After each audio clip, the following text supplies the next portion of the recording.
station. This is Houston. Are you ready for the event? Houston, we are ready.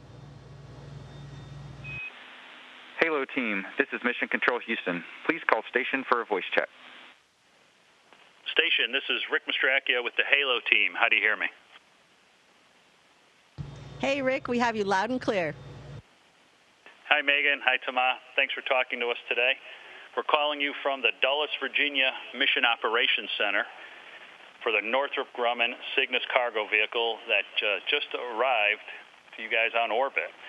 As you probably know, Northrop Grumman Space is also designing and building the habitat and logistics outpost for HALO module for the NASA Gateway. With me are a few of the key folks who are working hard to build a habitat that's safe for the crew and will provide access to the surface of the moon for many years and decades. Of course, we're working very closely with the NASA engineers and astronauts here on the ground, but we wanted to give the crew on orbit a chance to provide some inputs to our overall effort. So I'll give a quick intro to each of our engineers, and then I'll hand it over to Mike to them for their question. How do you hear? And Rick, we copy all that loud and clear. It's great to be talking with all of you today. I know that you bring a lot of your own experience to solving these problems, but we're happy to get to chip in our 2 cents as well.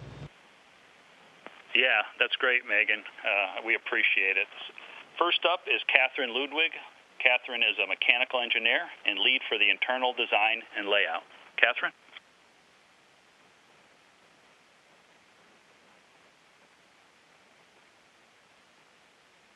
Hi. In the HALO module, and eventually the expanded gateway, humans will be spending more time farther from Earth than ever before. At NG, we're acutely aware that this is a huge step for humankind, and we're incredibly excited to be a part of it.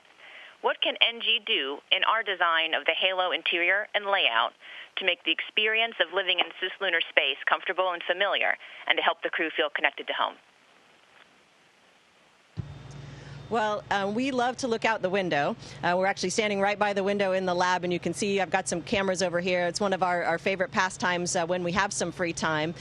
So having the ability to look outside, whether it's out of windows or using cameras, I think would be very valuable to the crew members on board to sort of see that. Of course, it'll be much farther away than we are from the Earth when orbiting the moon, but I still think that ability to look outside and look around is going to be important. Another thing that's very important is the audio quality. So we expect the environment to kind of always have a background noise. There's a hum of equipment going on all the time. But what you really don't want is something that's really loud and disruptive, that, when something cycles on, it makes, kind of a startling noise. So unexpected noises, of course, are not a good thing. But we do realize, obviously, that it's going to be a noisy environment. And then the other thing that I'll mention, I think that's really important for fostering a good team environment is the ability for each crew member to have some privacy, so a space that they can retreat to, as well as a space that can foster kind of a group gathering. So it's really fun to get together for a meal,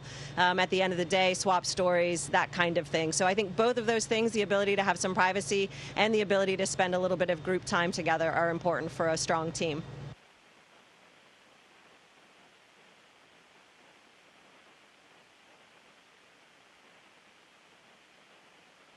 Thank you, Megan. All right, so next up, Megan and Tomas, we have Michael Corrigan. He's a harness subsystem lead engineer. Michael?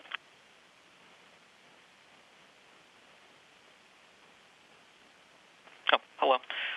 Similar to the ISS, HALO will have some external equipment and payloads, and is designing options to allow EVA operations for maintenance activities.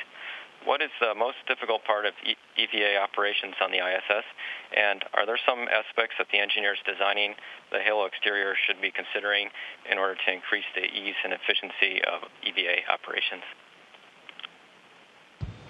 It's a great question. I think I'd say the most difficult part of EVA is when you're inside preparing to go out. I mean, it takes a long time. It's a very complicated, difficult procedure. It's very involving, not only for the EV crew member, but also for whoever's helping them getting to the suit and getting prepared and getting all the tools ready. So I think if you can take that into account into the design and try to make it as easy as possible to get that part done, that would already be great, I think. Once you're outside, I would say standardization is the the key. Sometimes on the ISS, it's so vast, it's so huge, it's built in different countries by different people. So we go out with a bunch of tools because every fastener is a different size, and that kind of bites us sometimes as far as being efficient in our work. So try to make everything as standard as possible. I think also the hardest is to get to your work site and stabilize your body. Once you're in a good body position and you're stable, the tasks are usually easy to perform. So try to have that in mind when you design the layout of the outside, how those guys are going to get there, how they're going to stabilize themselves at the work site. And finally, I would say the concept of ORU, orbital replacement unit, is hugely important. You cannot get an electronics box open, outside. So you have to be able to exchange the entire box, in a standard way every single time. So I think if you take that into account, then it'll be a pleasure doing an EVA closer to the moon. Yeah, thanks, Thomas. That was a great answer. We agree with all that. Next up, we have Staten Longo, and Staten is the utilization lead system engineer. Hi, Staten Longo here. We plan to have accommodations for 8 payload lockers inside Halo, with connections built into the back of the lockers. Do you have any recommended improvements for payload installation or removal efforts, or moving payloads from one location or module to another? So as I'm sure you know, we do have modular payload lockers up here as well. We have an example that we can show you. And so there are some tricks associated with working with those. We have to be able to attach this locker using this long tool that Thomas has, with the bolts up against the back of the rack. And so we have this alignment guide that helps us to do that, but there's nothing that helps us align with the bolts. You're kind of just eyeballing it. And one of the things you'll notice on Space Station, we've got cabling everywhere, and that's because the power and data and even water cooling goes in at the front. And so that makes it a little bit simpler when you're having to change out payload racks, but it doesn't give that sleek look that people are expecting, from watching movies. And so when the connections are going to be at the back, so a blind mate connection, what you need are really robust connections, and you need really good alignment guides, and you need a solid feedback to the crew to tell them when everything is properly aligned and connected, so that we don't damage any of the connectors when we're moving things around. So I think those are kind of the big things to be thinking about when designing modular payloads, and I think it will look great to not have all of the cabling everywhere. Yeah, Megan, we agree on that one. It's amazing the number of cables up there. Okay, next we have Keenan Wolf. Keenan is on the fault management and system autonomy team. Keenan?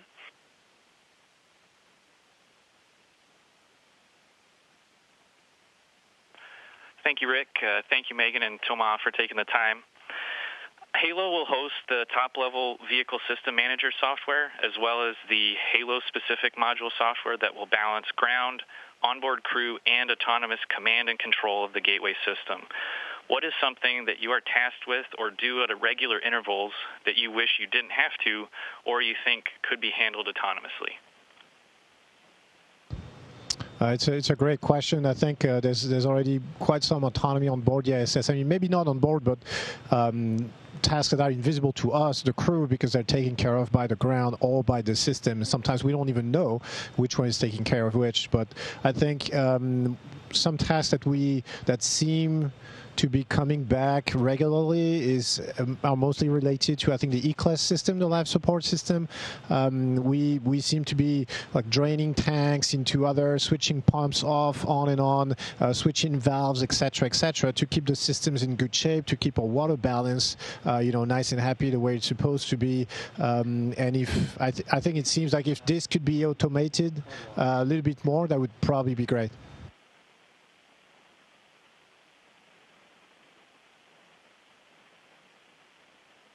Thanks, Thomas. When he asked me that question, I said vacuuming, but yours was much more sophisticated. So next up, we have Shawnette Adams. She's the Senior Human Systems Integration Engineer. Shawnette?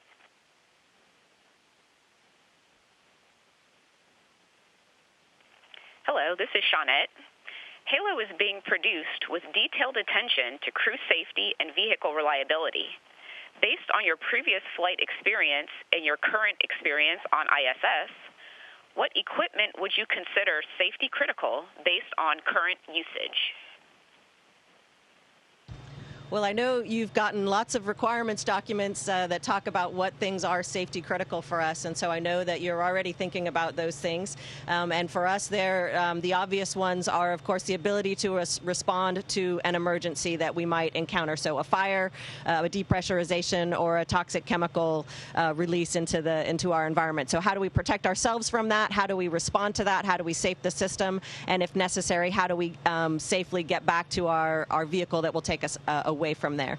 So all of those things I know you're already thinking about. We have things as simple as, glow-in-the-dark dots that tell us which direction to go if all the power went out to get to our safety vehicle. So there's all different levels of those kinds of safety measures. As well, of course, redundancy in all of our critical systems. So command and control, obviously the life support system will be especially critical, and that will include the ability to recycle the air and the water, of course. All of those things are safety critical. And I would add on to that in terms of what we do every day. The ability to exercise and to stay healthy is really important to the crew, as well as to be able to respond to medical emergencies. Great. Thank you, Megan. As you can imagine, safety is our number one concern, and we're doing a great job to build Halo and keep you guys safe, but also make it a comfortable place for you to work and live. So next up, we have Sally Richardson, and Sally is the Halo Program Director, and she's leading this great team of folks. Sally?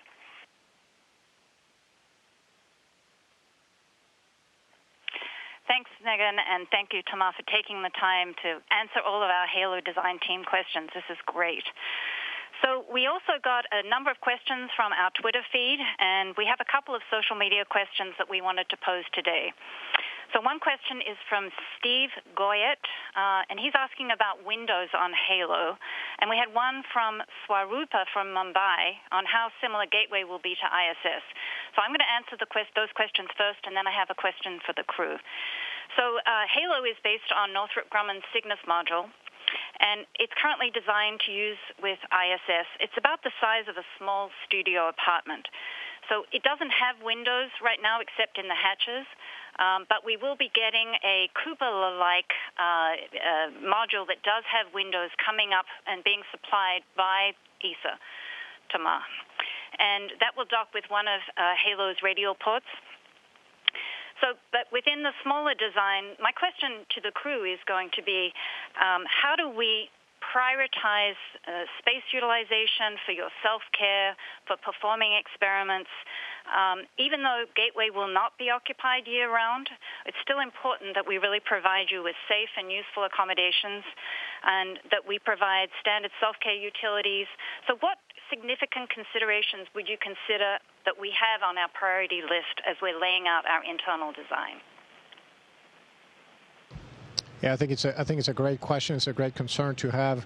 I would think, I know Halo is not going to be huge, but I think if you can have in mind to try and separate the different areas based on which utilization you're making of them, it's not great to have everything at the same place. If you're going to exercise, sleep, work, live in the same 2 meter square, like everybody's getting in everybody's way, and you're missing that privacy sometimes that Megan said was important before, and I agree. So, for example, what we don't have here up on the ISS is a real shower area, hygiene area, so we kind of make do with what we have, but it would be nice to have an area that's dedicated to this, in which you can leave your stuff, and then in which you wouldn't care about droplets floating everywhere. So I think if you manage to somehow in that small volume kind of separate and dedicate some areas to the different uses that are being made, I think it's going to go a long way as far as ease of use and crew morale.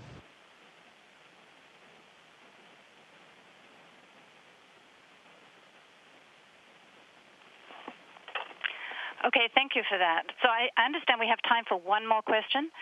So I'm going to pass it over to Staten to follow up.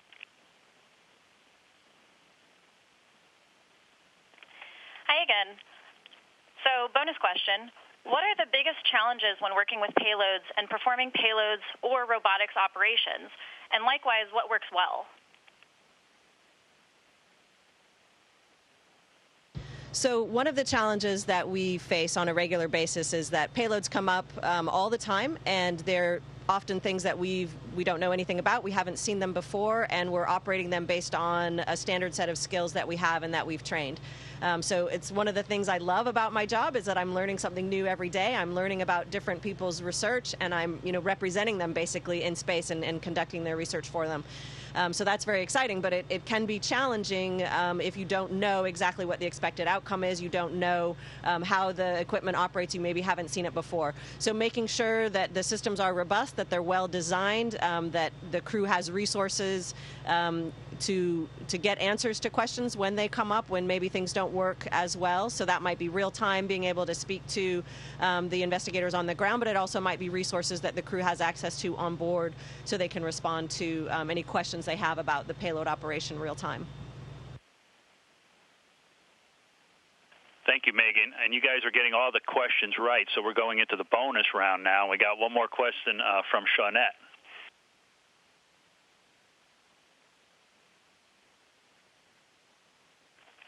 Hello, this is Shawnette again.